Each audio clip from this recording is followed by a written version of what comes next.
Hi everyone, it's Victoria Carter, and today we're going to talk about writing children. And I feel like this is something that needs to be said because I have only seen it done well a couple of times. And I feel like even though I'm no longer a child, I feel like that I can understand a little bit how children could feel in a book where there's a lot of adult characters. So, short story time here. I am part of a group of people who are all a lot older than I am. They're like, at least they could all be my mom, probably. And even some could be my grandma.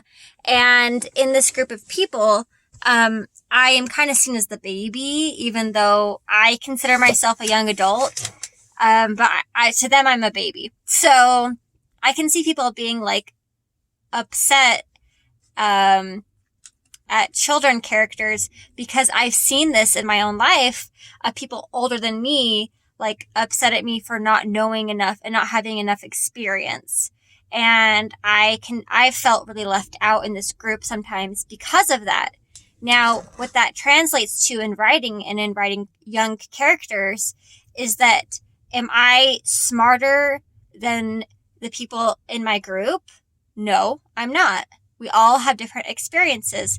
Am I dumber than them? No. Am I the cutesy one? No. But these are all stereotypes that are attributed to children as well as things that I've personally experienced as a young adult. So here are some breakdowns for you. Number one, your child character isn't cute. Okay. They are a child. They should act like a child. Maybe they're fascinated with the world around them. Maybe they're seeing things through different eyes, or they are noticing things that you would take for granted as an adult. For example, like a beautiful rainbow, a cloud, things like that. But they're not cute. Okay. You can make a sweet character, but it's not a cutesy character. A cutesy character feels very flat and blank on the page. The second thing is why I said, am I smarter than them? No, is because oftentimes children are seen as smarter than adults. And I think it's because the author wants to say that this child is underestimated by adults. And that may be true, but having the answer be spouted out from the mouth of the child doesn't translate well. It's like, well, why is the kid figuring out all the answers? Like, these are all adults. Like, they should be able to do it without the kid's help. A child can have good insight, but a child shouldn't have all the answers. And having like all of the wise things said through the child's eyes, and the adults are like, wow, this child's so wise. It can feel really flat. It can also feel like that child isn't really a child. Kids say really odd things. But they're only saying things that they've experienced. They're repeating words that they've heard, or they're sharing their own life experiences. Kids are just basically like adults, but they just don't know as much, but it doesn't mean they're smarter or dumber than an adult. Maybe they're illiterate, depending on what age they're at. And if you compare this to an adult that's illiterate, that doesn't mean that adult isn't smart. That adult might know things that a literate adult may not know. And it's all based on life experience. The third thing is that you need to change the language of your child character, but make it language appropriate. So for example, there's a lot of things on this language spectrum. So, the first thing is like, you don't want to be like having them say weird catchphrases that don't sound normal. I don't know any child that's been like, well, gee, or like, aw, darn it. Like, kids say stuff, but kids don't really have catchphrases. They're still figuring out who they are. They're curious about the world around them. They don't have like catchphrases, and it may sound odd hearing an adult word come out of a child's mouth, but most of the time, kids don't just say things to be cute. And when a child does say something to be cute, even in real life, it can come across as insincere and not cute. And it really does not translate well onto the page.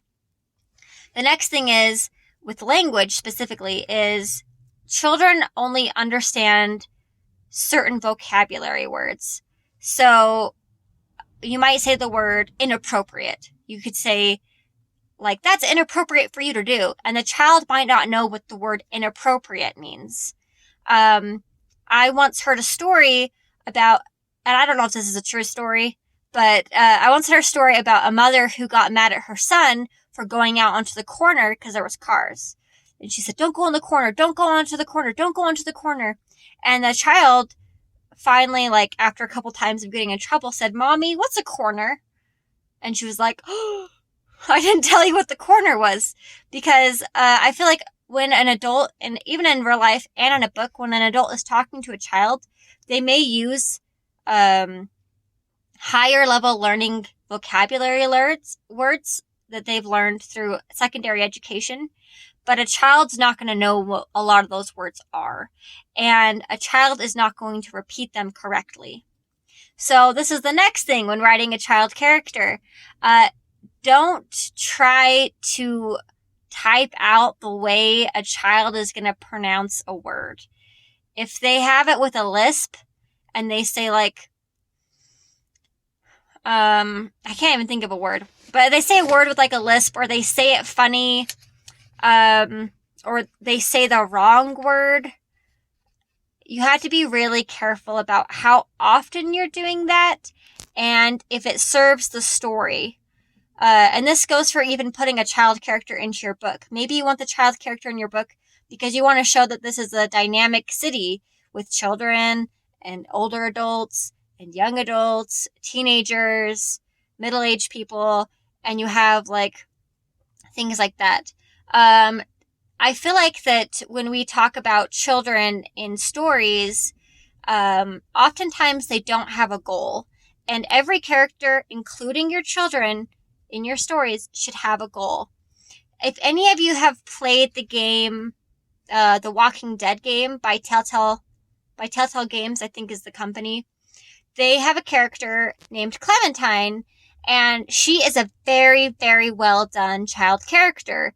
Clementine has her own reasons for being part of the story, and she's not the character you play as, but she has a big point in the story, and she has her own goals. Her goals are to find her parents, and, you know, she has her own fears, and she asks questions about the world, and, you know, I feel like that is more realistic of a child character than some other people that write children characters. So the next thing, if you're writing a child character, is they're going to ask a lot of questions, and they're going to question the answers they get. I know this from experience because I've been around children a lot, and you might tell the child something about the weather, like, well, it's raining because the clouds are full of water. And they're going to be like, well, how did the water get there? And so you have to explain to him, like, well, you know, essentially the sun sucked up the water. Well, why? Well, why? Children do that. And you don't have to make it that annoying as I'm making it sound, but you definitely should make it so that your character, your child character, is exploring their world and questioning why their world acts the way they do. Because oftentimes the adults in your story will just take for granted that the world is the way it is. There's nothing we can do to change it, and that's just how it is. But your child character can bring in a very interesting insight, and they can ask questions about, like, well, why did this happen? Why is that there? Why isn't it like this other way? Because they don't have anything to compare it to, so they're curious about what everything's place is in society. The last thing I want you guys to remember is that because children are children, they are prone to being disobedient, but not to be spiteful. And there's the difference. Often teenagers will be spitefully disobedient, and children will be disobedient because they're curious. They want to know, why is that light flashing? Oh, don't go over there. And then they'll go touch the light because they want to know why, and it wakes up the monster. Whereas a teenager will spitefully go over there, even though they know better. And that's the biggest difference. A child won't purposely put themselves in danger, but a teenager will. And so if you find yourself writing your children like that, you're actually writing a teenager in a child's body. So I hope these tips help, and I hope you have a great day. And remember, keep writing, and every victory is a victory. Bye, guys.